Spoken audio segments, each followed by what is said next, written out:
Welcome to the next issue of ACRO Podcast. We're extremely pleased to have you here today. I'm excited to introduce our guest host for today's program, Dr. Brian Lally from Penn Medicine.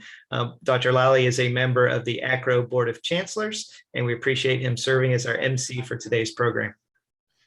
Thanks, Fraser, for that introduction. Today, I have my good friend, Teri Bedard, to talk about the recent changes that have occurred for coding for CT simulation that involves 3D treatment planning and the subsequent setups, so we can update our members on the current requirements to have correct billing and coding complete. Teri is the Executive Director for Revenue Cycle. She is a frequent speaker and author and is nationally recognized as one of the leaders in this area of the field. Teri works with many cancer centers, hospitals, and physician practices across the US, but she also works with commercial payers, vendors, and other companies that are involved in our specialty. Teri serves as a specialty auditor and expert witness in the field of radiation oncology for the Office of Inspector General. Hopefully we haven't been involved in anything. And Teri, she's just a wealth of information, and she's been in this field for over 20 years. She holds a Bachelor of Arts from the University of Northern Iowa. She is certified as a radiation therapist and was trained at Mayo. And with that, I just wanted to say, Teri, welcome, and allow you to introduce yourself before we start asking a few questions. All right. Well, thank you, Brian. Yeah, as you said, my background is a radiation therapist. So from a clinical standpoint, I think that always helps to kind of understand when these regulations and stuff come out, knowing and how do they apply. So I work with vendors, I work with reading the regulatory stuff and let everybody know what's happening. So Teri, I know that there's always coding and regulatory changes that happen every year. I've kind of gotten used to it. Can you explain the recent coding changes related to simulation and 3D planning that ACRO members should be aware of to ensure that they're billing appropriately? Right. So, historically, for a long time, since 1996, we have always thought and known that we couldn't bill for a simulation on the same day as our 3D plan. So if it was a setup simulation and you then went and did the 3D plan that same day, you couldn't bill a simulation. You lost it to edit. Same as if you did a 3D plan and did a verification sim that same day. You couldn't bill the verification sim. There's what they're called edits, and they come out every quarter from Medicare, and they tell us what can and can't be billed on the same date of service. So you can do all this work, but you just, you can't always bill for it. They changed that. So 1996, we've had this. It's been our standard of care to know that, what our process looks like. And now they actually changed it in 2020. And it's been something I've found a lot of people don't know that this change happened. And what you can do is, so if you do a simulation, you set up that patient, and then you go right into a cemetery and do that 3D plan, you can bill both of those codes on the same date of service now. You can also do your 3D plan, and then maybe that day you're going to start them. They need to get emergently started or just quickly based on the schedule. You do that verification sim, you can now bill that verification sim the same day you do that 3D plan.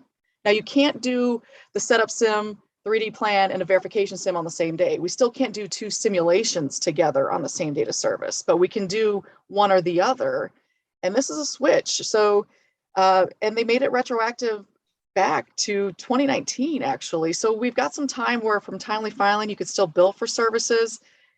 Not all the payers are on board. Medicare did this, and, part of it, you wonder why. Why did the changes happen? And it really is because a lot of payers weren't paying. They started saying, you're doing a 3D plan. We're not going to bill for it. You're not going to pay any simulations. Doesn't matter what day of service you did them. And that was becoming a huge issue for a lot of providers. So this was a change that I think people should be aware of. It's an opportunity for increased reimbursement for some of our work that we're doing. That's good information to know. With the changes that have occurred with simulations and 3D planning, has there been any changes regarding IMRT planning and simulation? There isn't. We still, and this is something I also find another area where maybe a lot of people aren't even aware of this, that you cannot bill for any simulations. If you are doing an IMRT plan, so that's billed with code 77301. If you do if you do an initial simulation, doesn't matter if it's the day of, 2 days before, 2 weeks before, cannot bill for that service. You also cannot bill for a verification sim for that patient if the plan was IMRT. That has not changed. And the reason we had this whole switch with 3D is because of what's happening with IMRT. A lot of payers said, well, hey, there was an OIG report that came out a couple of years ago that said Medicare would save a lot of money if they implied the same edits and didn't pay for the same services as IMRT. we're just going to do it. They had like a backroom conversation and started providing these denials. And it was a lot of work. The special organ societies were really talking to CMS and saying, this is not correct.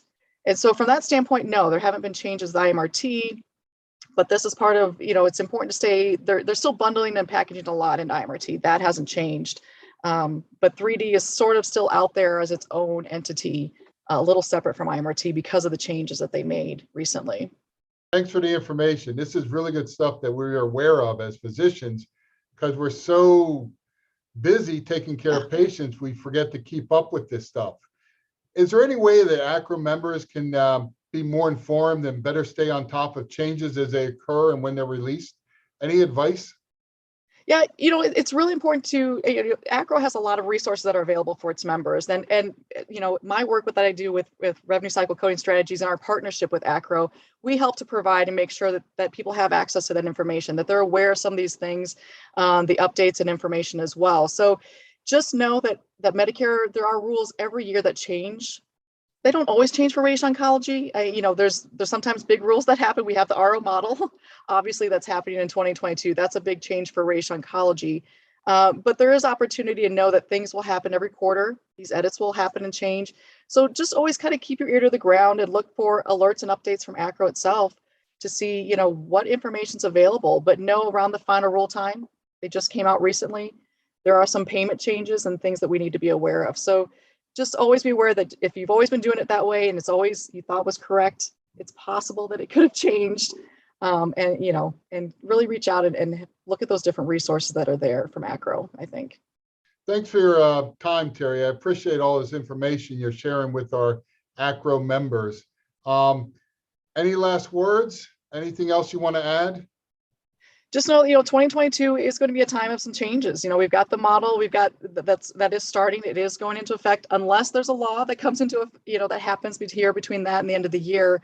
So we are seeing some changes that are happening in radiation oncology from a reimbursement and payment standpoint for sure. But from a coding, code updates and things like that, we're pretty stationary. We had a lot of changes in 2015, 2016.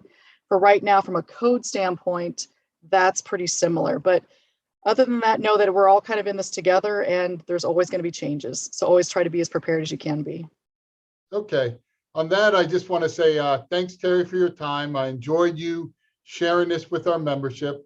I also wanted to thank Fraser for another successful podcast. We're going to try and have these occur more frequently with more interesting discussion for our members. The only other thing I did want to plug, since we have time and Teri's going to be part of it, is the ACRO annual meeting will be beginning March 9th, 2022, in person in Fort Lauderdale. And the meeting begins with a 3-hour session coding update, courtesy of Teri and Ron DiGiamo and other people from Revenue Cycle. So it's one of those things that I really enjoy sitting in on and hearing to keep myself refreshed of what's going on in the field. And on that, I just want to say thanks. I hope to see you in Fort Lauderdale in March. Stay safe and take care.